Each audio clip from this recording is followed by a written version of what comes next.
N'oubliez pas de vous abonner et d'activer la cloche de notification pour ne rater aucune de nos vidéos. Like Vision, votre portail d'information juste et clair. asalaamaaleykum maa ngi leen di nuyu seen auditeur di nuyu téléspectateurs yi di nuyu population Diamniadio yëpp di jiital ci nuyoo bi imam yi kilifa diine yi di nuyu délégué de quartier yi notable yi di nuyu autorité religieuse yi autorité politique yi autorité administrative yi di wax ni dañuy ñëwaat ren ci xew-xew bi ñu jëm muy feetu jullit bu mag muy tabaski ñuy jàkkaarloo waat ak askanu Diamniadio ma leen nuyoo ba pare ma leen di baalu àq di leen baalu àq di ñaan yàlla defal nu jàmm defal nu wér ba ñu war ko mën a teewewaat déwén baaloonte waat àq di wax ni dañuy sant yàlla loolu ko ci luñ ko santoon ba ñu mënee toogaat fii xew-xew bu am solo bi muy tabaski war a wan a jàkkaarwaat ak askan bi yëpp kon dañuy wax ni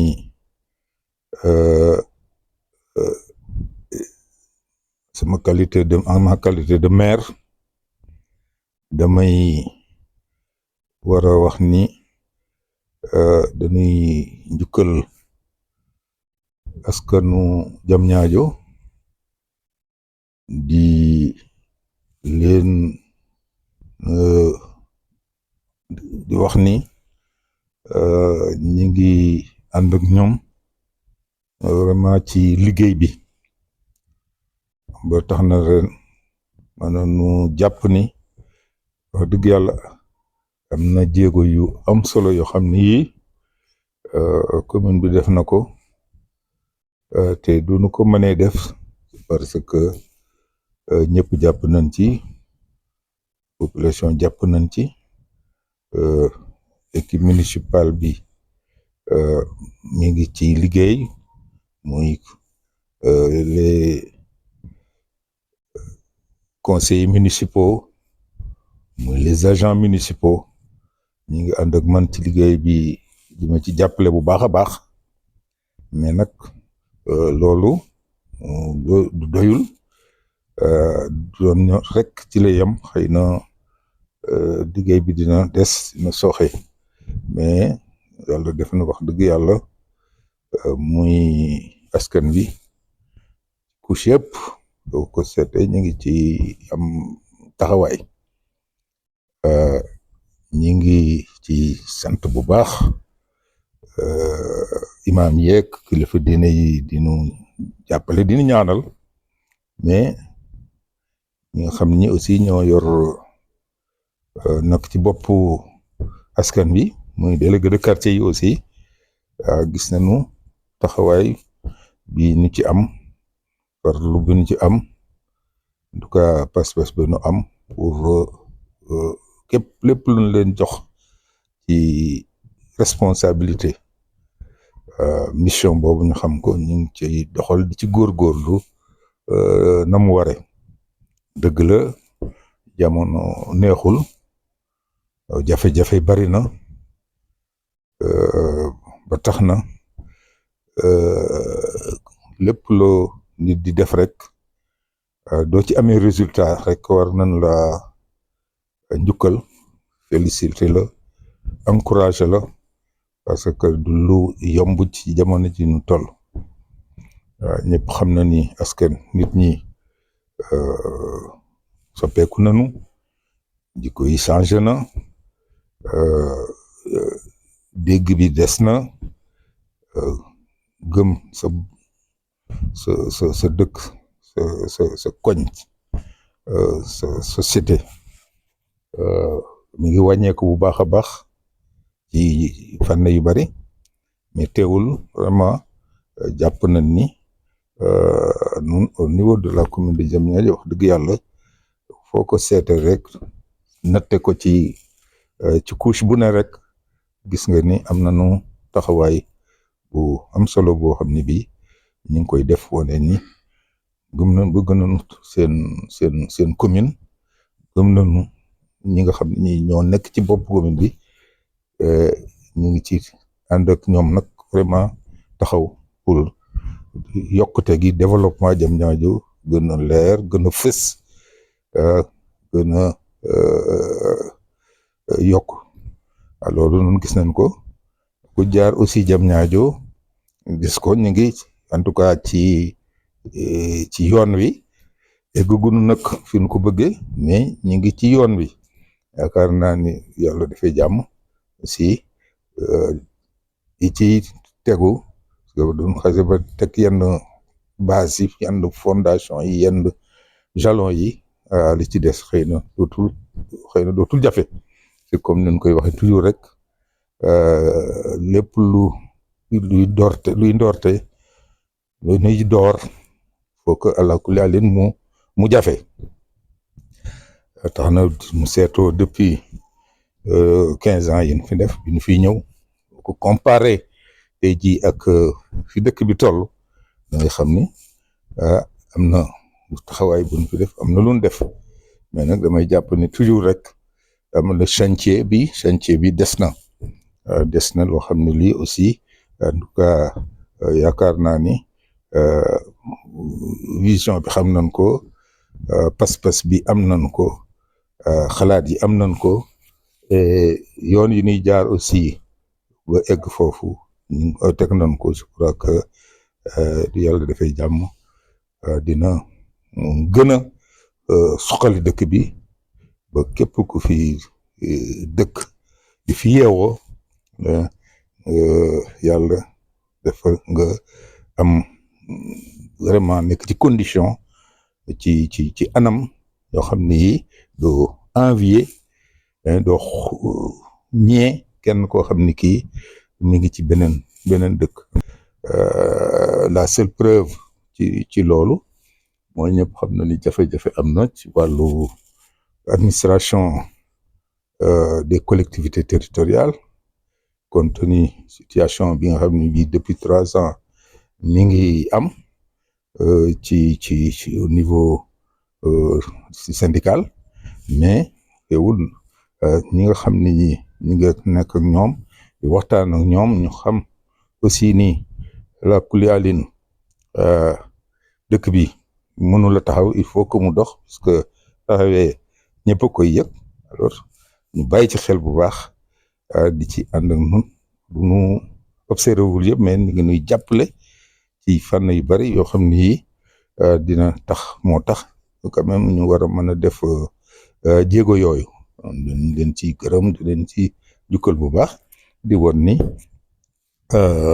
xam na ni si bëgg nañ seen dëkk xam na ni dañuy liggéeyal seen dëkk seen gox bi loolu wéyee aussi ñuy rafetlu bu baax en tout cas taxawaayu autorité administrative yi le sous-préfet de l'arrondissement de Diamniadio nga xam ni ànd ak son équipe aussi de la sous-préfecture vraiment ñu ñëwee ba léegi aussi moom ak ñi ngi fi jiitu ñi mu remplacer aussi vraiment bi ñu defee arrondissement bi taxawee ba léegi ñi fi jaar ñëpp ak ki fi nekk vraiment ñu ngi jàppale bu baax ci liggéey bi am ci taxawaay boo xam ne bi wax dëgg yàlla remarqué nañ ko ñëpp gis nañ ko ba am na jafe-jafe yoo xam ne xëy na waroon na mën a am mais ñu ci béy seen waar bu baax a baax ba lépp loo xam ne lii xëy na mënoon na jafe dëgër dañ ci taxaw pour vraiment yombal ko pour am ay solution donc ñooñu vraiment dañ leen di gërëm le sous-préfet Ibrahima Diouf nga xam ne bii moo fi nekk depuis presque ci temps yëpp vraiment di am taxawaay bu ma ràññi bu baax bu may rafetlu bu baax kon di rafetlu aussi taxawaayu le préfet du département de Rufisque Modou Diouf moom itam comme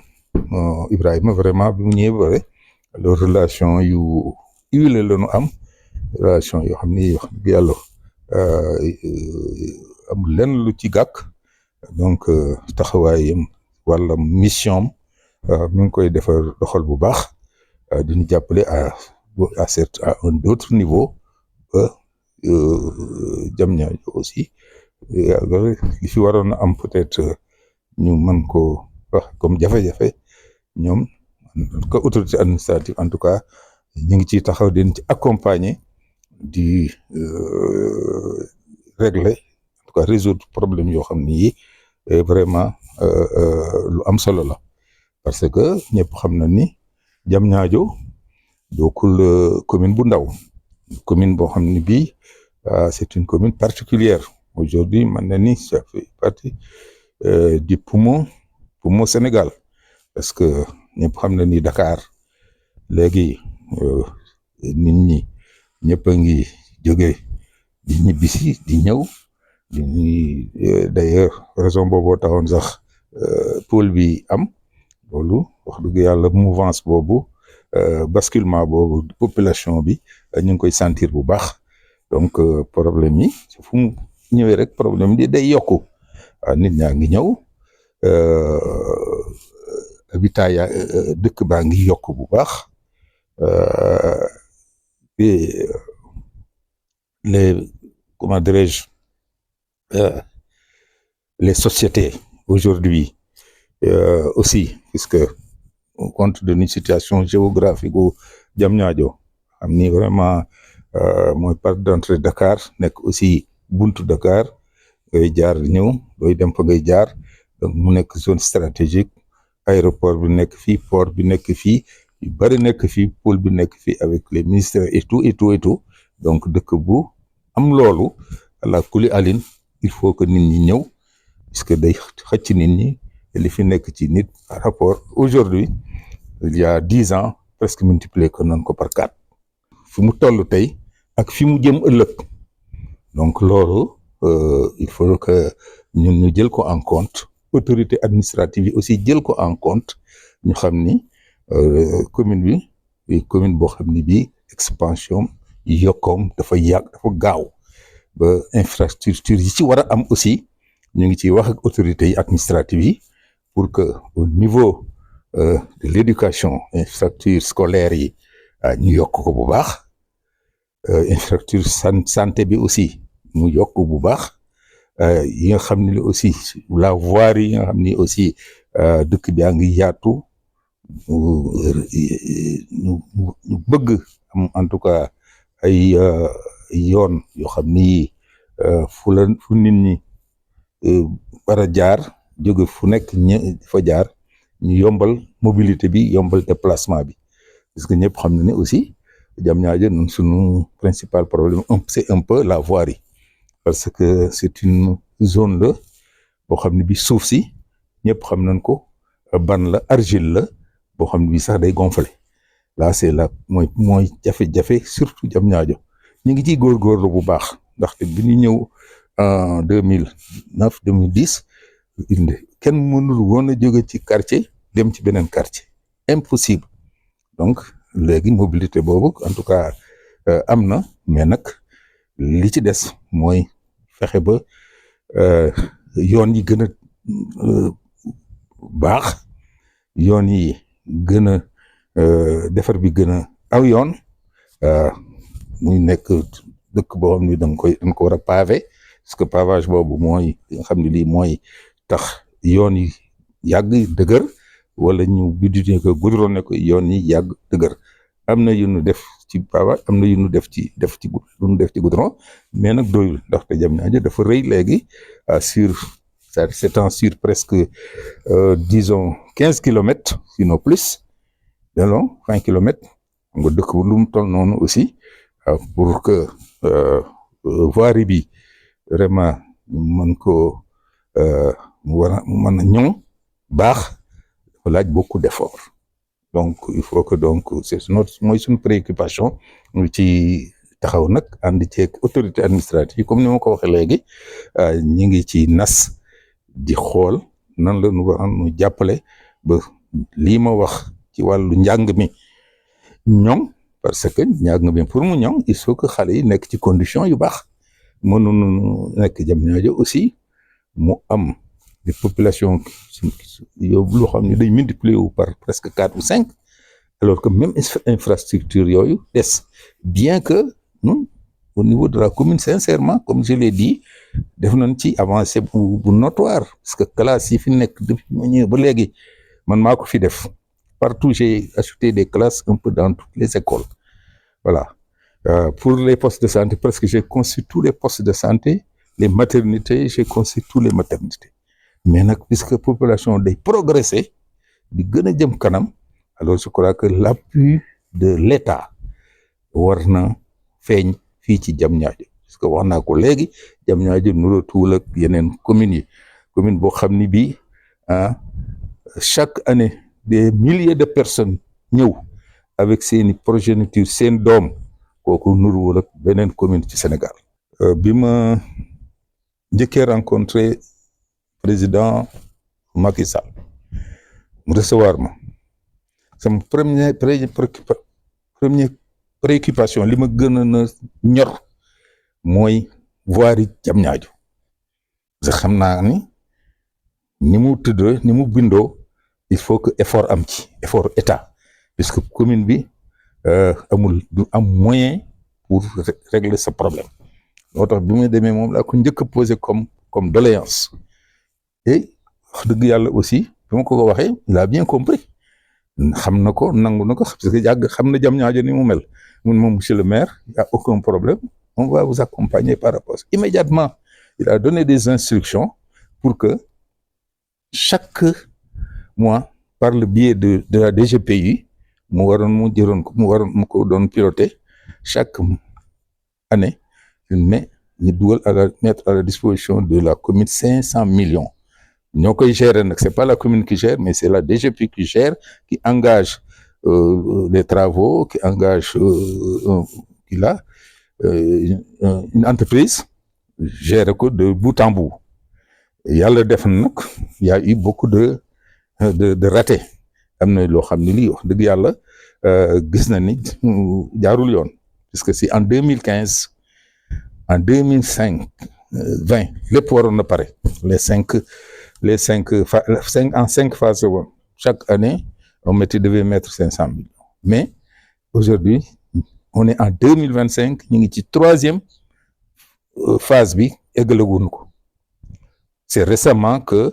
lañu ñëw defaat état des lieux bi pour redémarrer avec la nouvelle équipe là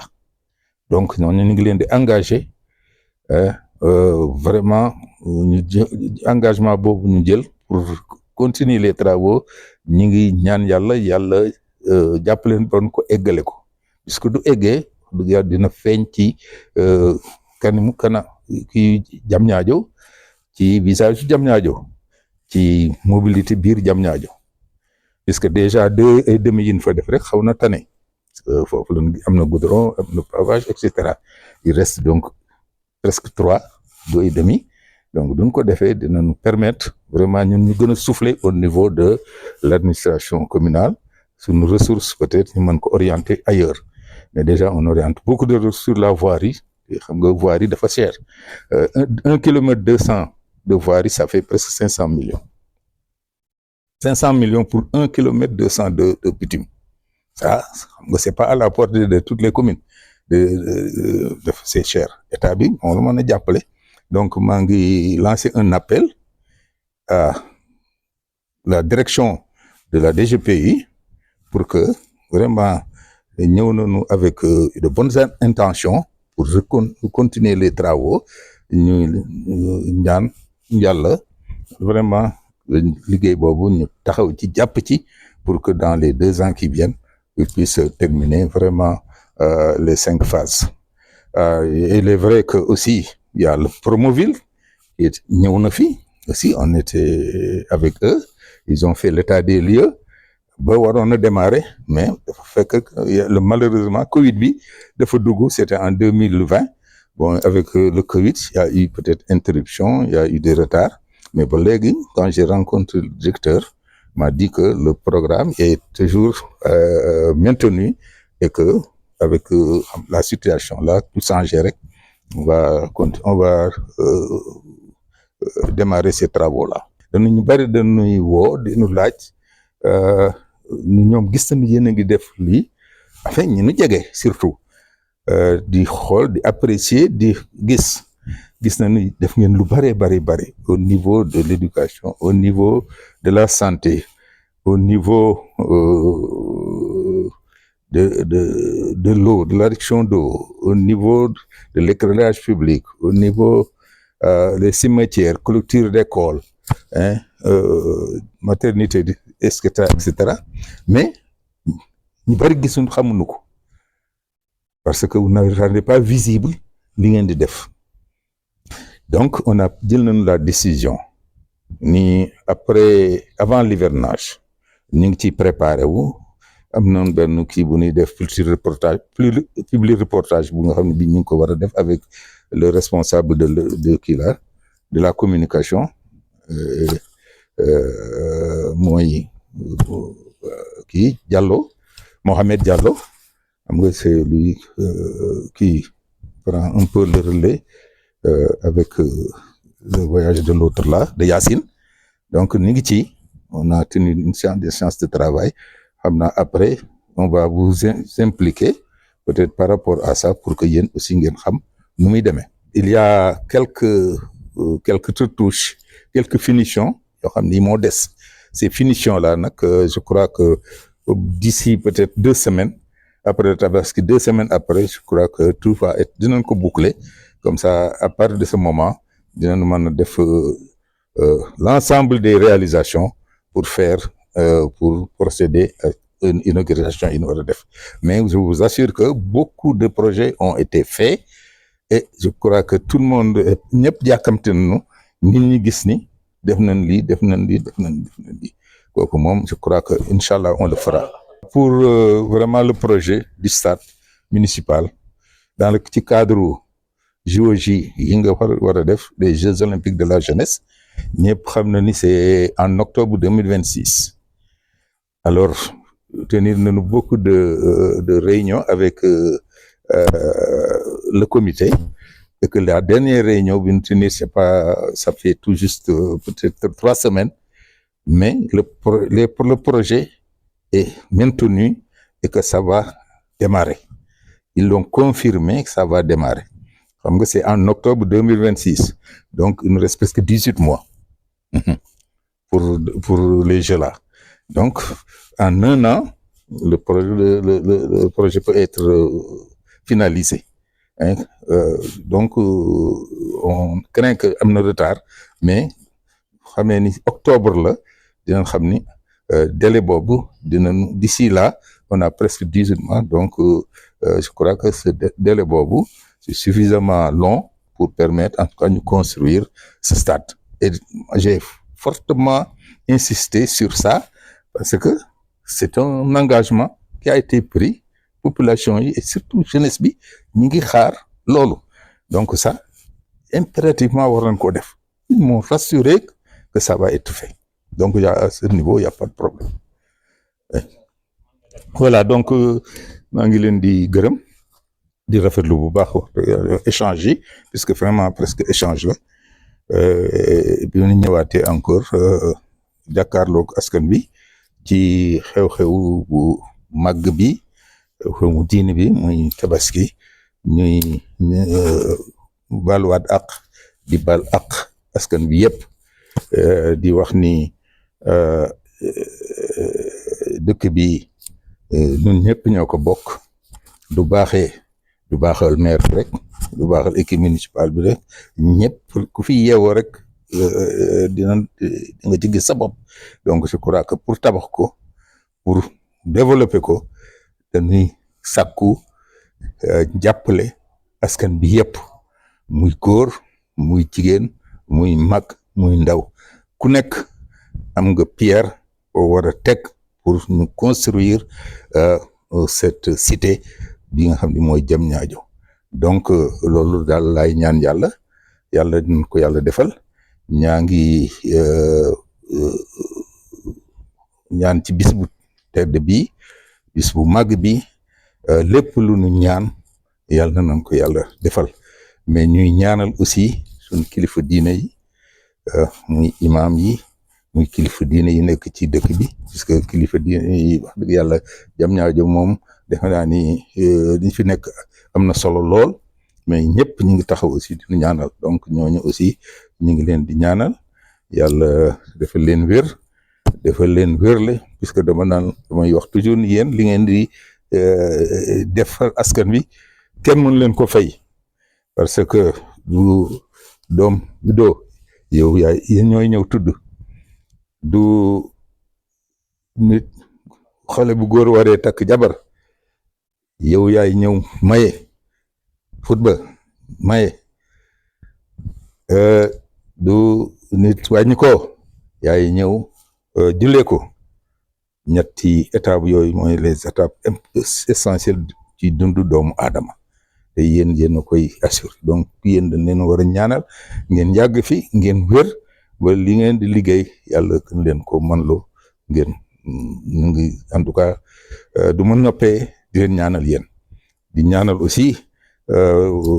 yéen à presse bi puisque chaque fois lu ci bari da ngeen di soññ sax pour ñu def la communication te communication ñëpp xam na ni mooy lépp sans la communication dara du dox surtout jamono ñu toll donc yéen aussi dañ leen di ñaanal gis nañu seen taxawaay gis nañu seen itte seen bëgg-bëgg xam nañ ko dañuy ñaan yàlla may nu daal may nu moyen ba ñu mën leen accompagner aussi pour ngeen gën a mën a taxaw incha allah en tout cas ngi leen di gërëm di leen sant di leen ñaanal yàlla na leen yàlla defal jàmm di ñaanal nag askanu Diamniadio yëpp di fi ñaan jàmm yàlla na ñu defal jàmm parce que jàmm mooy lépp yàlla def na nag wax dëgg yàlla Diamniadio lu ne mënoon na fi am naa dama koy wax toujours parce que ñëpp xam nañu jafe-jafe yu am ci wàllu yu bari surtout ci suuf seeg yooyu mais teewul askan wi ñu ngi dal ñu ngi ànd ak seen dal seen teey duñ leen ñaanee luñ leen ñaan ci pour ñu taxawaay ko pour ñu def ko lañuy def kon gisuñu ci coow gisuñu ci xuloo comme nit ñi nekk ci télé yi di wax ak nit ñi Diamniadio mënoon na ko def mais Diamniadio wax dëgg yàlla gis nañu ni am nañu teey googu naa ni yuuxu coow mayul kenn dara nit ki muñ ak dal ak tey moo koy may dara kon gis nañ loolu dañuy ñaan yàlla jàmm jooju sax ci dëkk bi mais ñu ñaan yàlla aussi yàlla gën a defal nu naataange fii ci commune bi defal ko ci département bi def ko ci Sénégal yëpp ñu ngi lay gërëm di sant merci beaucoup. N'oubliez pas de vous abonner et d'activer la cloche de notification pour ne rater aucune de nos vidéos. Like Vision, votre portail d'information juste et clair.